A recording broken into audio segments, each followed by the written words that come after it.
Hi, I'm Christopher, and I'm going to tell you everything that you need to know about CBD in just a few minutes.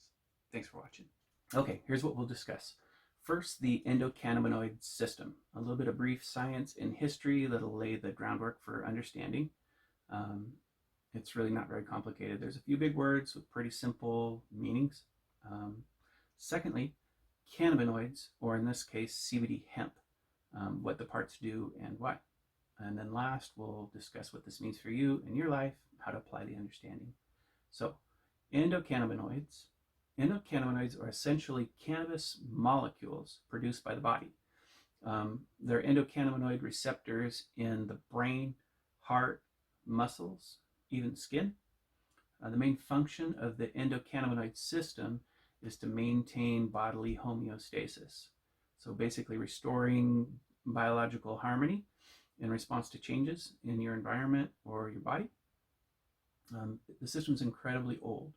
It evolved over 500 million years ago. It's present in all vertebrates, so mammals, birds, reptiles, amphibians, fish, everything with a spine. They all produce endocannabinoids. We now know the endocannabinoid system is involved in a huge variety of processes, including pain, memory, sleep, appetite, stress management, immune function, even reproductive function. It's arguably one of the most widespread, versatile signaling molecules known to man. We've only understood it since about 1990, 1995. So now we have a cannabinoid, a plant, called CBD, which is short for cannabidiol. CBD is a non-psychoactive cousin to THC that mimics your body's naturally occurring endocannabinoids. So essentially, it's non-psychoactive. You can't get high from it, and it mirrors the body's naturally produced endocannabinoids. So here's a couple things to remember. One, CBD has to be decarboxylated or activated from its natural molecule, which is CBDA. You do so by knocking off one chain of the molecule to reduce it from CBDA to CBD, right? You normally do this via extreme heat or pressure. The problem with that brings us to point two, which is terpenes. Terpenes, think of them as essential oils. They give cannabinoids their peculiar odor. They're produced by lots of plants, everything from dandelions to marijuana produce terpenes. Hundreds of plants produce terpenes. And there's a massive list of ailments and issues that terpenes are wonderfully therapeutic for. The issue is, and the important thing to know, is that they're very fragile.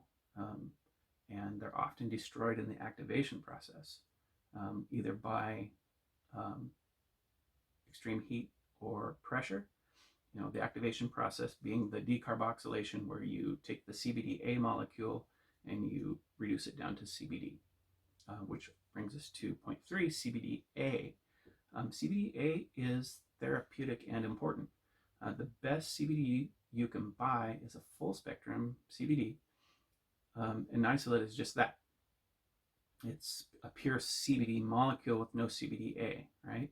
There's no terpenes, there's no CBDA that tag along with the hemp plant that works as in kind of an entourage effect, they call it, to be a little bit more of a holistic problem solver for your body. Compare it to like pectin. Pectin's wonderful. You can extract it from an apple, and all by itself it's great, but it's not an apple. We've tried to mimic the health benefits of an apple by just isolating the pectin to very limited results. Okay, last part. What issues is full spectrum CBD hemp known to help with? Here's the wonderful part. Because of the ubiquitous nature of the endocannabinoid system in nearly every biological system in your body, there's a lot of issues that it's wonderful for. Let's get started. So, number one, arthritis. CBD can have a wonderful therapeutic effect on arthritis. I don't even have arthritis, but I do have fussy hips and knees from many years years of working in the woods and on ships, and I'm 6'5". That may have something to do with it as well. But I can get on an airplane, for instance, and do 3-4 hours on an airplane without having to get up and stretch, whereas normally I'm looking at maybe 45 minutes before I'm in pretty good pain. It is wonderful and a lifesaver for me. Okay, number 2, anxiety. Our company makes CBD for pets and humans. And again, I have personal knowledge in how CBD can knock down anxiety. I also have tons of testimonials from pet owners and amazing results for everything from separation anxiety to fireworks, to anxiety going to the groomers or just getting in the car. So I can vouch for CBD when it comes to anxiety. Absolutely. Seizures. My sister has a company in which they give away medicine to over 100 kids with epilepsy. And the stories she tells will make you weep. It's amazing for seizures.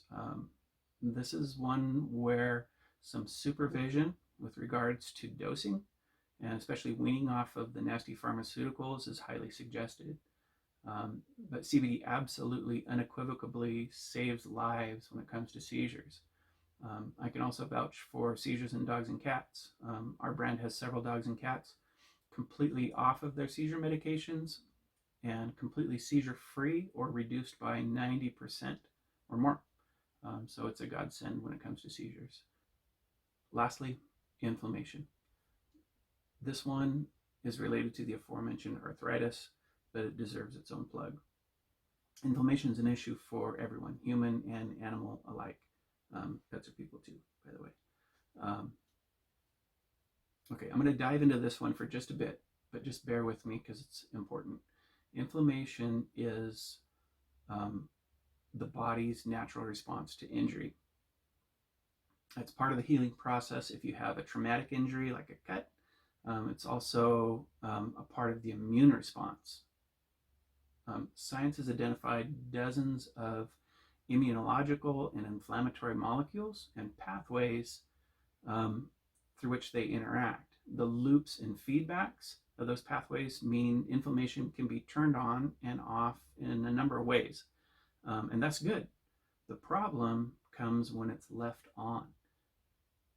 I won't get too far into the weeds here, but diet, stress, exposure to toxins, they all equate to a constant state of chronic inflammation in our bodies. It's really an issue for every domesticated animal on this planet, including humans, right? If you live in a house, chances are pretty good that you have some issues with chronic inflammation.